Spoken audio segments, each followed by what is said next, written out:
Hi guys, it's Kelly and I'm back again with another video. Today we are going to be doing some watercoloring with the floral motifs from Altenew.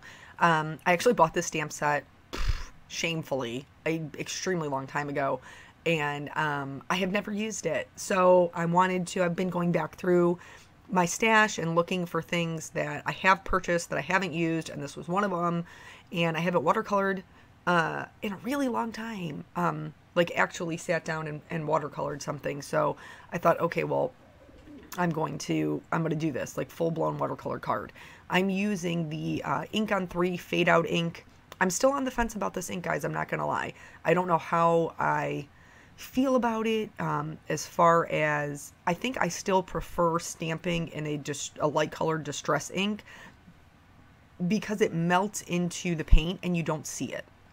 So anyway, doing a whole bunch of stamping. I'm not masking any of this because I'm stamping them in a way where it's not necessary, just because I knew it was going to be a very large floral background and I didn't want to have to mess around with all of the masks. So yeah, that's what we're doing today. This is going to be a longer video, because watercoloring, any kind of coloring really, is a longer video, and that's pretty much all I like to do. So I'm going to be using my Daniel Smith watercolors. I keep them in actually an alcohol ink palette, and that works really well for me. I'm using a number 2 round brush from the Silver Brush Company, and then that's pretty much all of the supplies. Stamp set, ink, watercolors. That's pretty much it.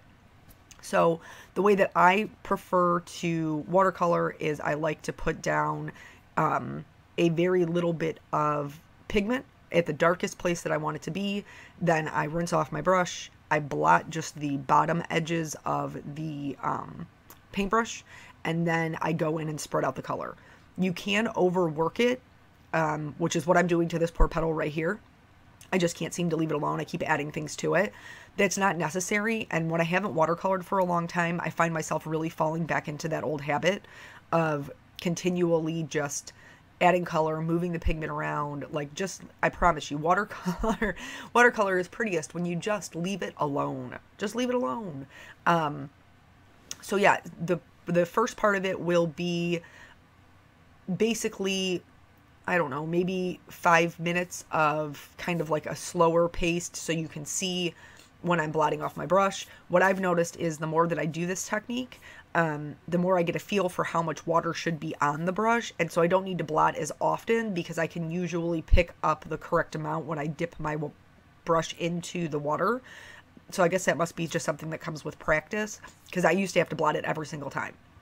If you get too much water on your paper, don't worry about it. Either blot it up with a paper towel, or you can use what they call a thirsty brush or a dry brush to kind of pick up that extra water.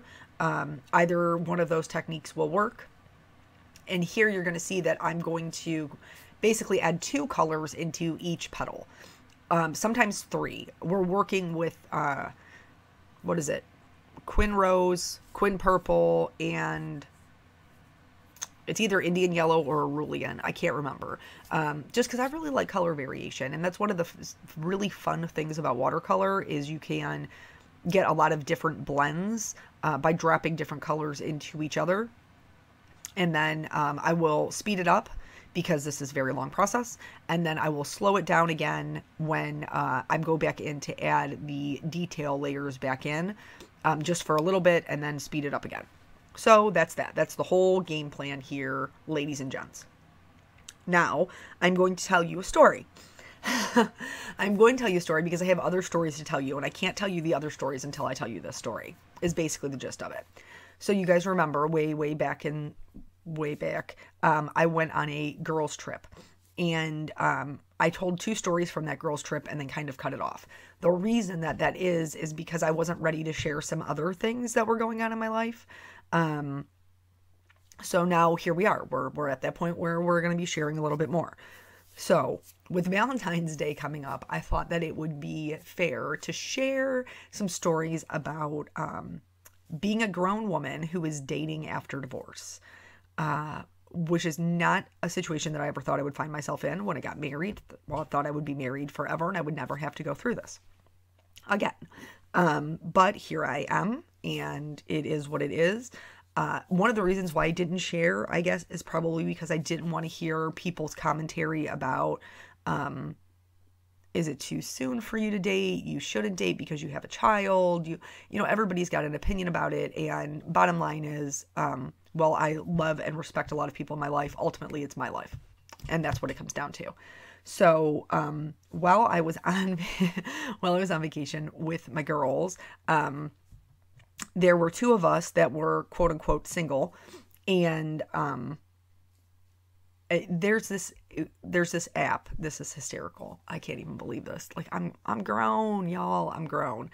But anyway, so Tinder is a very popular app, and it's more known to be like a hookup app. So like you create a profile and you put up some pictures, and the whole premise is somebody swipes left if they're not interested or swipes right if they are interested, and then you guys can have a conversation on there, decide whether or not you want to exchange actual phone numbers or meet up or what have you. Dating in the 21st century, y'all. So there's another app which is called Bumble. And Bumble is less of a hookup site. And the other unique thing about Bumble is that basically the woman has to say yes. Okay? So if you are, sliding left and sliding right, if a guy swipes right on your photo because he wants to have a conversation with you and you don't swipe right on his photo, you never even know that he swiped right on yours. Like, there's just it's not a thing. So you go through and you're left, right, whatever. So my girlfriend Angie has this app, and we were all crowding. There was like 4 of us all crowding around Angie's phone, trying to see like the people that were coming up for her, because it's also location based. So even if I lived in like Zimbabwe and I came to Montana to visit, like it would show me people in the Montana area. I hope that makes sense. So we're just like giggling and looking at these photos, because people put the wildest things in there, like just the wildest things, like the way that they describe themselves, the way that the pictures that they portray themselves in. So it's kind of a good time to just look at, the photos and see what's out there. But all of us were crowding around her phone, and I'm like, this is silly. I'll just download it, because the same people are going to come up as long as I put in the same parameters that she did. And then like 2 of us can look at one phone and 2 of us can look at another phone instead of everybody sitting on everybody's lap. I hope that makes sense. How about I say that one more time? So I download it and I'm swiping left on everybody. Just like, no, thank you, no, thank you, no, thank you. And one of my girlfriends was like, you're not even giving anybody a chance. And I was like, but I'm not looking to meet somebody. Like, I'm just, just playfully looking at, photos, reading the descriptions, laughing at some of them, looking at some really cute puppies. Like, that's my game plan here.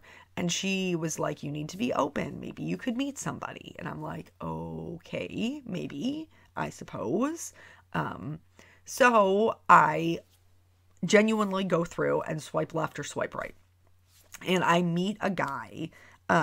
He swipes right on me. I swipe right on him. He's a very nice guy. We chat a little bit, on the Bumble. And then, he lives there. I'm obviously there on vacation. I'm very upfront about that. And he was like, well, hey, if you're going to downtown, love to meet up with you. So we pretty much had been going downtown, to like go to, some of the stores and restaurants and bars and, do vacation things. So I was like, guys, like, this person wants to meet me, this internet person, and I don't really know what to do. And they're like, no, let's totally do it. And I was like, but it's scary and I don't know what I'm doing. So we did end up, he brought like a buddy, because there's obviously a group of us, and he brought a buddy, and he was a extremely nice guy, very respectful and kind, and he was all of those things that you would hope that your date would be. And so like but basically it wasn't even really like a date. I mean, I guess it was a Bumble date, but it wasn't really a date, because there was just a group of us who were just sitting there talking, pretty much is how it was. And then he asked me if I wanted to go for a walk. I feel like such a child. He asked me if I wanted to go for a walk on the beach. And I was like, I will go for a walk on the beach, but only in the areas in which my girlfriends can still see me, because ultimately you are still a stranger and I'm not trying to get nabbed up in Florida. Like, that's not cool. So he was a perfect gentleman. We walked on the beach and talked, and very, very nice guy. Really, genuinely very nice guy. So, but obviously that's not going to be something that, like, it's great to have friends everywhere, and, you know, had hoped that that would be what that was. But yeah, that was what it was. So fast forward, to me coming home and talking on the conversation, having a conversation, and one of my girlfriends was like, have you met any more people on Bumble? And I was like, girl, as soon as my plane landed, I deleted that app. Like, I'm not, no, I'm not doing that. And, she was like, you're being really close. Like, here we go again, right? You're being really close-minded. You never know who you could meet, and dating is different now, and blah, blah, blah. And I was like, fine. I will re-download it, and I will see who is in my area, and then we're going to let this go. And she was like, okay, fine. So at like 9:30 p.m. on a Tuesday, I re-download the app. And I'm going through, and let me just tell you some of So, like, you would get two people who, like, so I would swipe right, they would swipe right, and then, you know, you can message them and have this conversation on the app. So nobody has your real information or phone number or anything like that. And I was shocked to see, like, some of the things that people, like, had to say. One of them was like, what do you do for a living? And I was like, well, I actually have 3 jobs, you know, these are my jobs. And he sends back, that's really intimidating. Like, and to which I wanted to ask him, do you have a job? Do you have a single job? Why are my 3 jobs intimidating? But he stopped talking to me because I had 3 jobs. So I don't actually know if I really still to this day don't know if he had a job. There was another guy who, like, we were chatting and he seemed very nice. And then he said something about, like, going out on a date or whatever, and like kissing me goodnight or something. And I said, dude, I don't kiss on the first date. Like, that's just not something I do. I didn't do it when I was young, before I met my husband. Like, I didn't do it then, and, like, I'm not about to change the way that I roll now. Like, that's just not me. And he goes, what did he say? Okay, Mother Teresa, it's the 21st century. And I was like, and we're not talking to him anymore. Like, so it was just very interesting to me, the interactions with people. So I did eventually meet a very nice guy, and we talked on Bumble for a couple of weeks, and then we exchanged telephone numbers. And he really was. He was genuinely a nice guy. And then I went out. I went on my first date with him. Like, after, of course, like, I gave everybody that I know his phone number and took a picture of his license plate and let them know exactly where I was going to be, and had, like, just because I'm paranoid. And I suggest you also be paranoid if you decide that you're ever going to use any of these, like, like, whether it's Match.com or, which I did try, by the way, not this time, not like, but back in the day before I met my husband. So I did try that. But anyway, anytime you're going to be meeting anybody who's a stranger, like, please do your due diligence to document as much information as you can about them. So in case it does go bad, that's just FYI there. Like, let's all be safe. Let's all go home at the end of the night, right? So we went out on a date, we went to a restaurant, and then we went for a walk, and he was super funny. Like, that's key with me. If you are funny, I'm down. If you're not funny, we can't do this.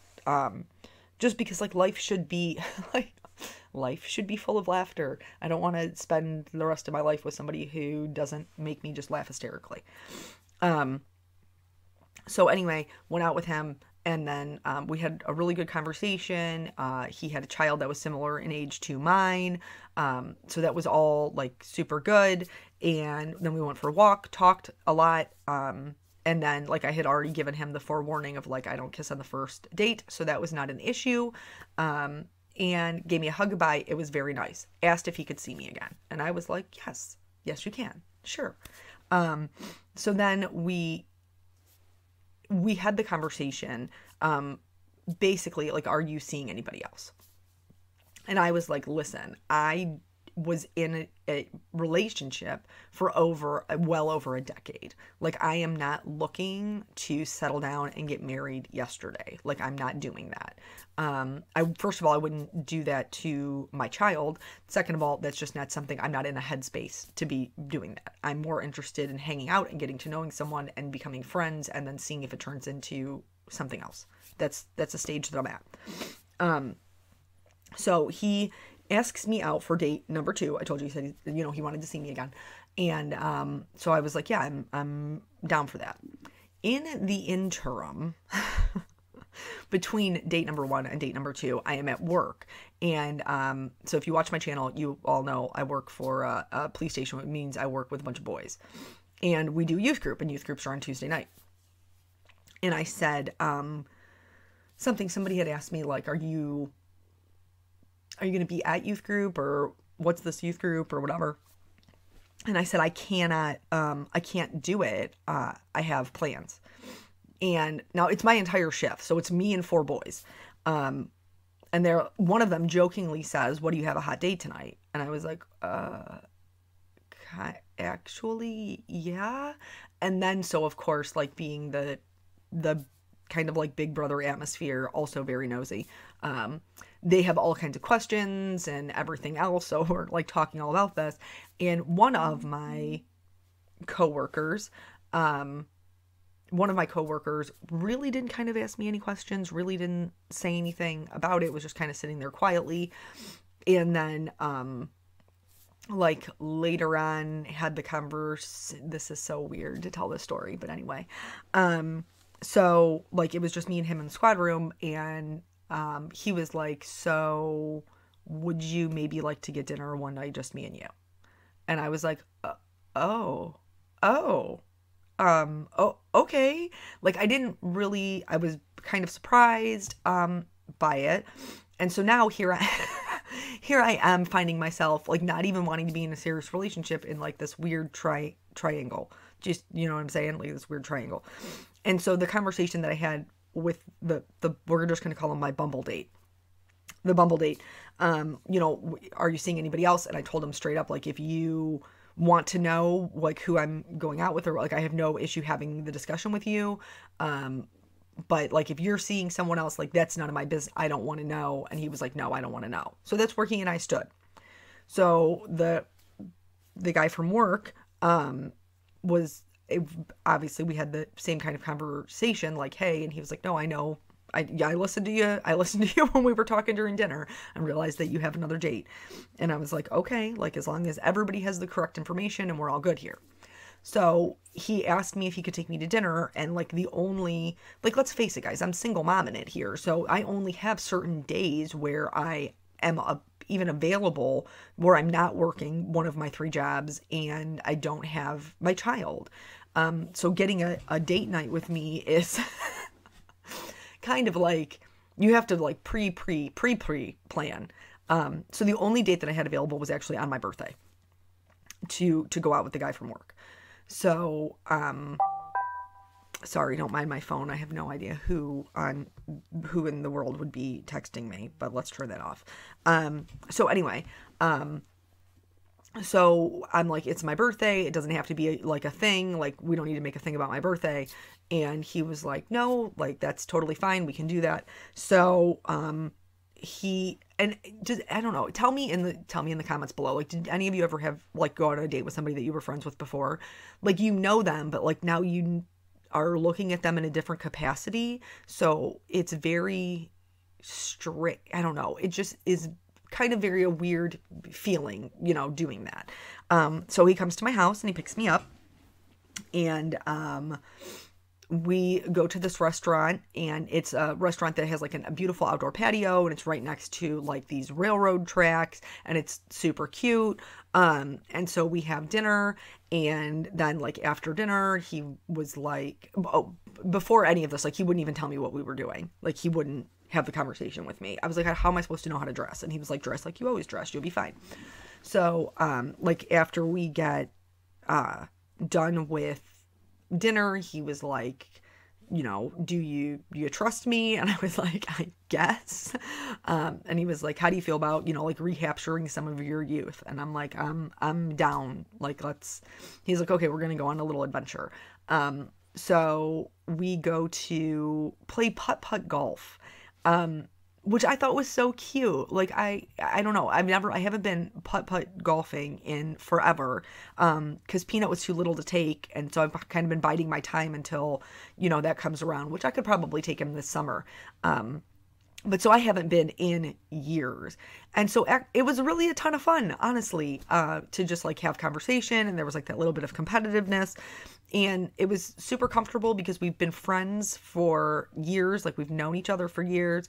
And so like all of that stuff was really good and fun. So then, yeah, so that was that date. So then I go out like I think it was like a week later with the Bumble date. I forgot what we were calling him. Sorry. The Bumble date. And so we go out and do that. And so we go to dinner, and conversation this time was a little bit more, I don't know, it felt a little bit more forced. It didn't feel as natural. And then, like after we were done, he was like we always drove, like we drove separately. Cause honestly, like he was still, like I talked to him, but he was still kind of a stranger. So he was like, hey, there's this putt-putt golf course down the street. Do you want to go do that? And I was like, we can, like, that's fine. Guys, I'm not even kidding you. I had back-to-back dates that were the same exact date. Dinner, putt-putt golf. And not even just putt-putt golf. It was putt-putt golf at the same place. Like, like, when we were getting our clubs and, like, the balls, I wanted to be like, hey, Karen, remember me from last Thursday? Hey, how you doing? But anyway, so I went putt-putt golf again. And it really was very nice. And then we got ice cream afterward, and we talked a lot. And he was a super nice guy. Conversation felt a little bit more forced. And I don't know if it's because we just don't have the comfort level that I had with the guy that I've been friends with for 3 years. Like, I'm not really sure what it was. But nonetheless, he walked me to my car. It was kind of, you know, like, you have the whole, is he going to kiss me? Is he going to kiss me? Is he? Isn't he? Is he? Isn't he? And so the poor guy must have been just so nervous. So in mid-sentence, like we're having a conversation, in mid-sentence, he just leans forwards and kisses me. When this happens, he also decided that he was going to like grab my butt. And I was so taken aback that I started laughing. Like, I just busted out laughing, like, in the poor guy's face. And then I felt terrible. And he's like, you're not supposed to laugh. And I was like, I'm sorry. Like, it just surprised me, which it did. I was very surprised.